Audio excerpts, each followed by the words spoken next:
DC-DC ini melakukan kecurangan ini untuk apa? Untuk menguntungkan diri sendiri. Nah, yang kita kenal ini bahasanya itu fraud.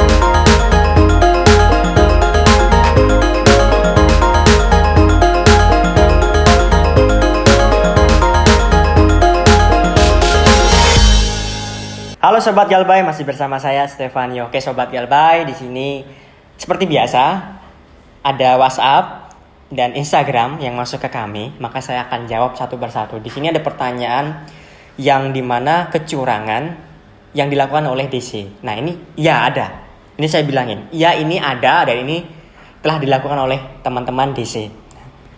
DC ini melakukan kecurangan ini untuk apa? Untuk menguntungkan diri sendiri. Nah, yang kita kenal ini bahasanya itu fraud. Ya, jadi bahasa ini biasa dipergunakan dalam bidang keuangan, sistem keuangan. Nah, itu perbankan, leasing, apapun bentuk keuangan pasti ada namanya fraud.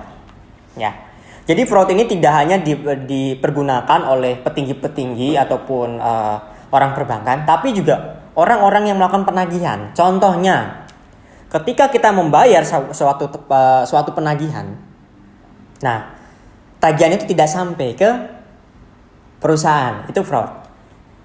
Ya, kalau teman-teman bilang korupsi, ya, tapi ini beda lagi. Fraud itu lebih dalam bidang keuangan. Nah ini kecurangan yang nanti bisa dikenakan pasal penggelapan, gitu ya teman-teman ya.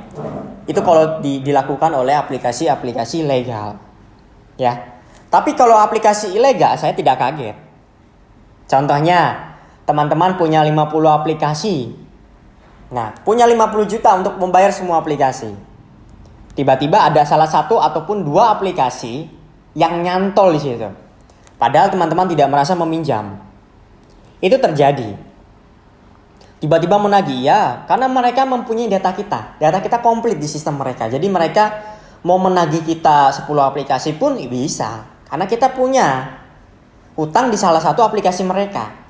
Ya, jadi salah satu aplikasi mereka mengetahui data kita komplit. Akhirnya bisa jadi 10 aplikasi yang menagih. Padahal kita minjem satu aplikasi. Itu terjadi. Nah, dimanfaatkannya oleh debt collection atau debt collector yang menagih. Tiba-tiba virtual akunnya aneh. Tiba-tiba kok disuruh transfer, biasanya menggunakan virtual akun. Nah, ini hati-hati.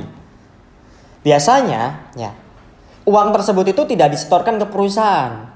Nah, DC juga tahu, wah ini perusahaan saya ilegal. Jadi kalau saya bermain di aplikasi ilegal, itu menguntungkan dia, menguntungkan pribadi dia. Dan ini telah terjadi, mau itu aplikasi legal dan ilegal. Kenapa saya bisa bilang begitu?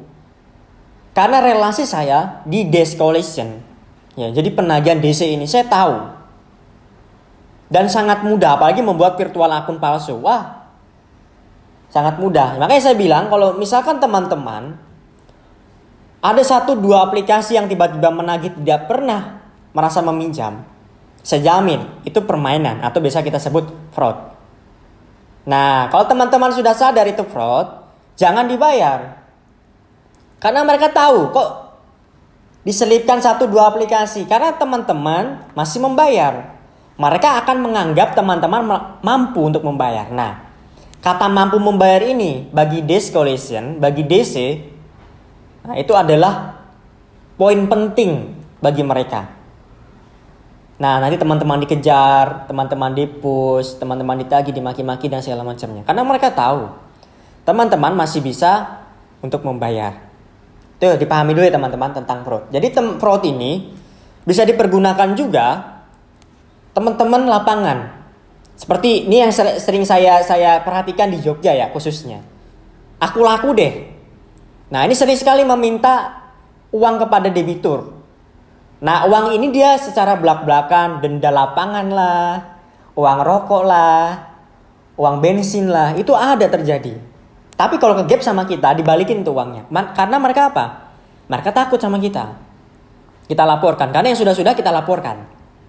Itu teman-teman. Jadi kantor hukum Nenggala Alugoro itu tersebar di hampir seluruh Indonesia. Jadi teman-teman butuh bantuan ya. Jangan takut. butuh bantuan hubungi saya, hubungi nomor di bawah ini, admin-adminnya, ya ataupun Instagram kami di China Yogyakarta.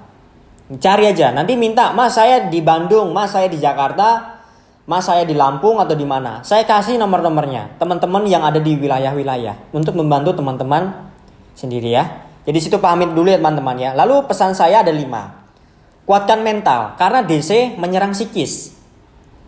Ya. Yang kedua, berani ambil resiko. Karena DC itu pasti ya, sebar data. Karena kalau kita sudah ambil resikonya, kita akan tahu resiko apa yang akan dilakukan oleh Discoalition atau DC. Sebar data, fitnah. Ya, teman-teman harus paham, itu nomor 2 ya. Lalu nomor 3, harus jujur kepada keluarga, kerabat, rekan, atau pimpinan kantor, relasi kita lah. Karena DC ini akan memfitnah sana sini. Bawa uang kabur perusahaan lah, membawa kabur uang pribadi lah, ya jual diri lah dan segala macam. Akan fitnah itu akan muncul. Nah ini nomor 3 ya. Lalu nomor 4, jangan dibayar.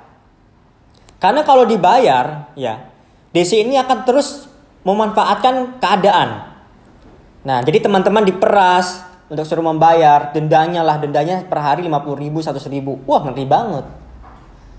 Melebihi rentenir ya. Tagihan juga lebih daripada maki-makinya ibu-ibu yang ada di pasar. Sorry ya, saya bukan menyudutkan satu suku, tapi emang itu kenyataan yang ada di lapangan. Nah, lalu kelima yaitu aplikasi. Jadi aplikasinya dihapus. Meskipun ya aplikasi tersebut sudah tidak berfungsi. Walaupun ada tagihan di dalamnya. Nah, ketika ada tagihan di dalamnya, teman-teman jangan dilihat, hapus saja. Kalau dilihat, akan ada beban mental di teman-teman itu muncul. Salah satunya tanggung jawab. Pasti kita, ya, walaupun itu hutang berat sekali kita bayar, kita merasa punya tanggung jawab. Karena kita diajarkan dari kecil, dari SD, punyalah rasa tanggung jawab itu. Ya. Nah, rasa tanggung jawab itu mana dulu nih? Nah, maka dari itu, saran saya lupakan aja. Ya. Meskipun kita memang punya tanggung jawab di aplikasi tersebut, tapi aplikasi tersebut aplikasi yang tidak benar, tidak berizin, tidak terdaftar, dan memeras masyarakat. Itu dulu dari saya. Video selanjutnya next akan saya share lagi. Jangan lupa subscribe, like, and comment, dan jangan lupa bunyikan loncengnya. Terima kasih.